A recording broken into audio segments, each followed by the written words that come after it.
sizlar bilan чувствительный yuzga va komedon tashlaydigan ugrilar bor yuzga naborimizni obzorini qilamiz. Bu qizlar qaranglar shuncha narsani shu kosmetikamizning ichida juda ham zo'r narxga olsanglar bo'ladi. Bu naborimizning ichida penka maskamiz, Centella maska, sivırtka, dermaket mask, sivırtka akne, toner, umyvalka va kistочка va shunaqa chiroyli kosmetikamizdan bor. Hozir qanaqa ketma-ketligini, ishlatilish tartiblarini ko'rsatib o'taman. Xo'p, qizlarjonlar, birinchi o'rinda umyvalka bilan yuzimizni polni tozalab olamiz. Bu umyvalka toshmali komedonli yuzlarga juda ham zo'r umyvalka. Shu naborimizning ichida bor.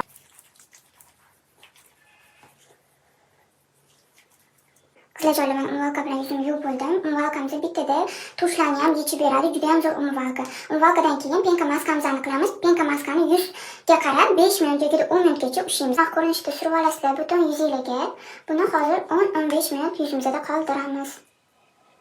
Ugrili joylarga ko'proq surasizlar. Penka maskani 10 minutdan keyin yuvib tashlaganimdan keyin Centella maskani 10 minutdan keyin yuvib tashlaganimdan keyin Centella maska ishlatamiz. Bu Centella maska ugrilardan qolgan izlarni, ugrilarni juda ham zo'r quritib yo'q qilib beradi va yuzinglarni ochartiradi.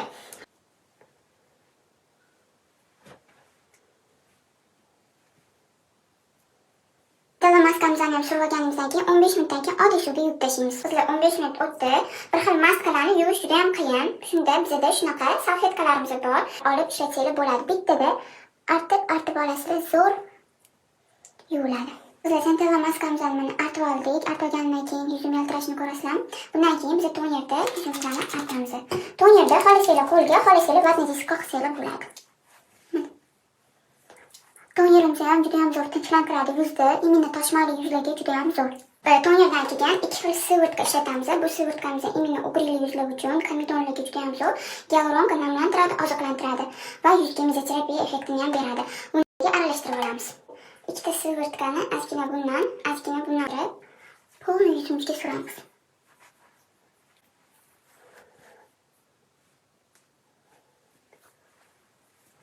Sivırtkani surib olganimizdan keyin dermaket mazimizdan suramiz. Bu dermaket lechebniy juda ham zo'r.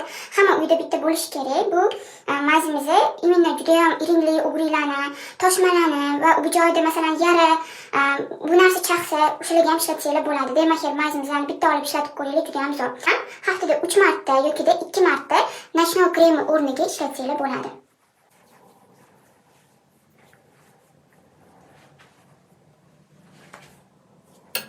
Qizlarjonlar, yuzim yaltirashini ko'rasizlarmi? Hozir hech qanaqa effekt yo'q. Bemalol ko'rishingiz mumkin. Sizlar ham yuzingizning immunitetini ko'tarib olsanglar, shunaqa to'g'ri hod qilsanglar, yuzingizga narsa tashish ham, komedonlar chiqish ham уже bo'lmaydi. To'g'ri hod qilinishi kerak. Sizlarga juda ham zo'r narxda naborimizni bemalol olsanglar bo'ladi.